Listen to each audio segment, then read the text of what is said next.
Hi guys, मेरा नाम है केशव और आपका फिर एक बार स्वागत है आपके अपने चैनल में किक स्टार्ट विद के। आज हम जिस टॉपिक पे बात करने वाले हैं वो बहुत ही इंटरेस्टिंग टॉपिक है। आप सबको तो पता चल ही गया होगा कि हमारी इंडियन एजुकेशन सिस्टम में बहुत बड़ा बदलाव आया है और उसी की वजह से मैं ये वीडियो बना रहा हूँ।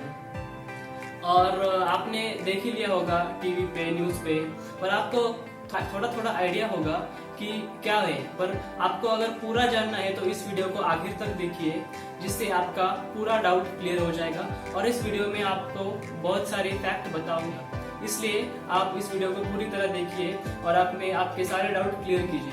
और आपने अभी तक मेरे चैनल को सब्सक्राइब नहीं किया हो तो जाके सब्सक्राइब कर लीजिए और मेरा मोटिवेशन बनाए रखने के लिए उस थम्स अप बटन को भी क्लिक कर लीजिए। तो वीडियो शुरू करते हैं।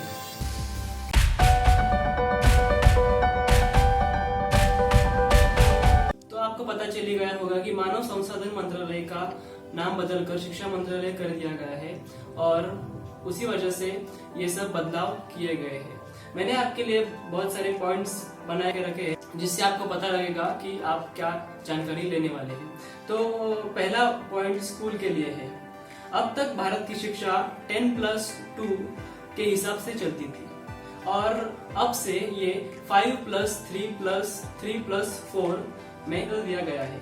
पहले 5 वर्षों की पढ़ाई फाउंडेशन स्टेज मानी जाएगी, यानी इस दौरान बच्चों के लिए मजबूत नींव तैयार की जाएगी। इसका करिकुलम NCERT द्वारा तैयार किया जाएगा और इसमें प्री प्राइमरी के 3 वर्ष और पहली और दूसरी कक्षा का समावेश होगा, यानी प्राइमरी के 3 साल और पहली और दूसरी कक्षा के 2 साल बच्चों को खेलकूद और अन्य गतिविधियों के जरिए पढ़ाई की जाएगी।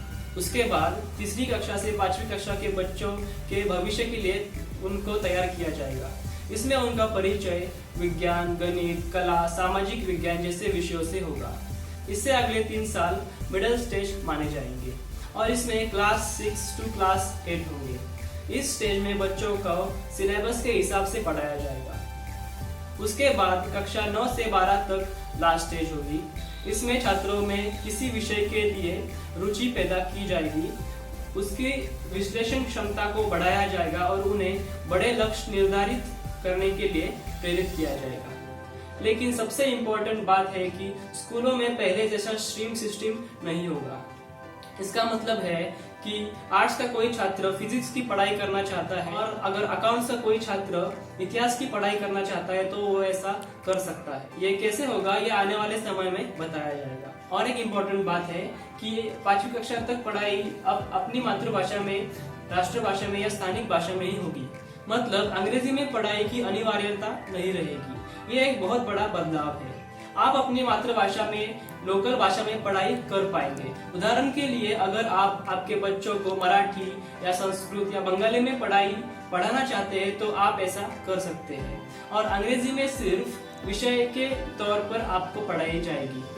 6ठी कक्षा से ही आपको कोडिंग वगैरह सिखाई जाएगी, यानी चीन और अमेरिकी देशों में बच्चे जैसे सॉफ्टवेयर डेवलपमेंट बहुत ही जल्दी सीखते हैं, वैसे ही हमारे यहाँ 6ठी कक्षा से ही हमें कोडिंग सिखाई जाएगी।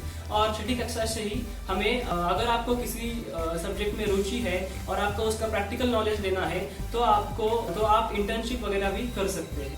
9वीं कक्षा से 12वीं कक्षा तक की परीक्षा अब सेमेस्टर के आधार पर होगी।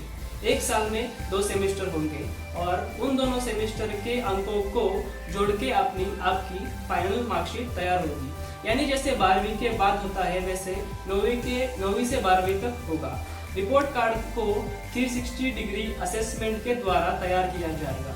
कॉलेज में पढ़ाई करने वाले छात्रों के लिए भी कई बदलाव किए गए हैं। जो छात्र इस फैसले के बाद कॉलेज जाने वाले हैं वो भी इसे ध्यान से देखें।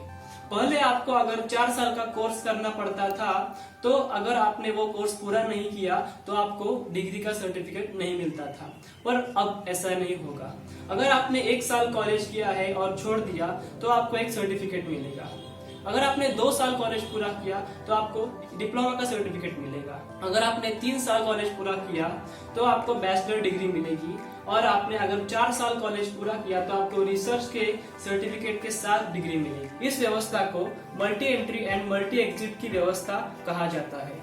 मैं वो इंटरव्यू डिस्क्रिप्शन में दे दूंगा जिसमें मानव संसाधन मंत्री रमेश पोखरियाल निशंक और उनकी टीम ने क्या कहा है, और इसके बाद आप जाकर वो वीडियो देख सकते हैं। एक महत्वपूर्ण बात ये भी है कि स्कूलों और कॉलेजों में संस्कृत भाषा को बढ़ावा दिया जाएगा।